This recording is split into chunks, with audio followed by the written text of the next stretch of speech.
नमस्कार, मी प्रियांका निंबाळकर।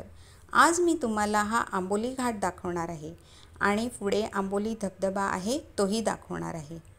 आंबोली घाट महाराष्ट्रातील एक पावसाळी पर्यटन स्थळ आहे। या घाटात आता पावसाळ्यात खूपच गर्दी असते। सह्याद्री पर्वत रांगेमध्ये असणारा हा घाट रस्ता पावसाळ्यात सगळ्यांनाच आकर्षित करीत असतो। तुम्ही पाहू शकता, रस्त्याच्या दोन्ही बाजूला हिरवीगार झाडं आणि नैसर्गिक हिरवळ पसरली आहे।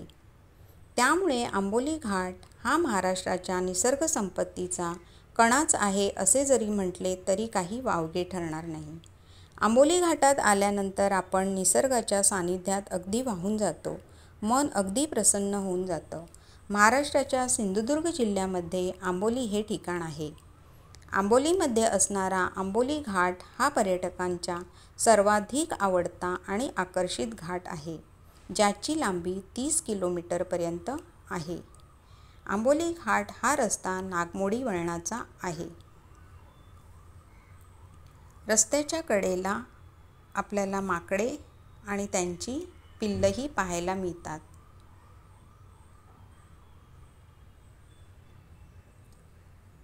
इथे कधी कधी एवढ्या प्रमाणात धुकं असतं की आपल्याला समोरच्या गाड्याही दिसत नाहीत। आजूबाजूला आपल्याला ही नैसर्गिक हिरवळ दिसत आहे। समोर सह्याद्री पर्वतांच्या रांगाही दिसत आहेत आणि त्या सह्याद्री पर्वतांच्या रांगावर धुक्याची चादर पसरलेली आपल्याला दिसत आहे। चला तर आपण पाहूया आंबोली धबधबा। आंबोली घाटामध्ये असलेला हा आंबोली धबधबा, जो महाराष्ट्रातील सर्वात सुंदर धबधब्यांपैकी एक म्हणून ओळखला जातो। या धबधब्यावर जाण्याकरिता पर्यटकांसाठी पायऱ्यांची व्यवस्था देखील केलेली आहे। चला तर मी तुम्हाला दाखवते। या पायऱ्यांवर येण्याकरिता प्रथम आपल्याला 20 रुपयाची तिकीट घेऊनच यावं लागतं।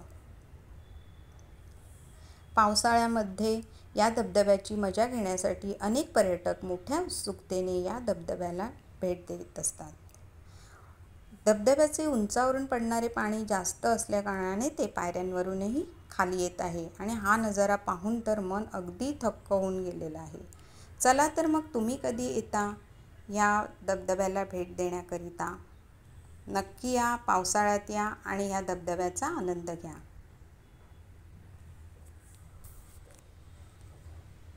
सगळीकडे छान असं धुकं पसरलेलं आहे। छान थंडगार असं वातावरण झालेलं आहे।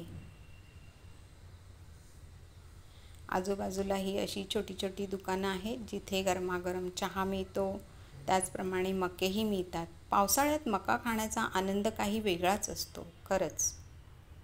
कसा काय वाटला तुम्हाला हा आंबोली घाट आणि आंबोली धबधबा आणि मी दिलेली माहिती? जर आवडली असेल तर हा व्हिडिओ लाईक करा, शेअर करा, कमेंट करा। त्याचप्रमाणे माझ्या पर्यटन गाथा या मराठी यूट्यूब चॅनलला सबस्क्राईब करा आणि पर्यटन गाथा या माझ्या फेसबुक आणि इंस्टाच्या पेजलाही फॉलो करा। चला तर भेटूया आपण पुढच्या व्हिडिओमध्ये। धन्यवाद।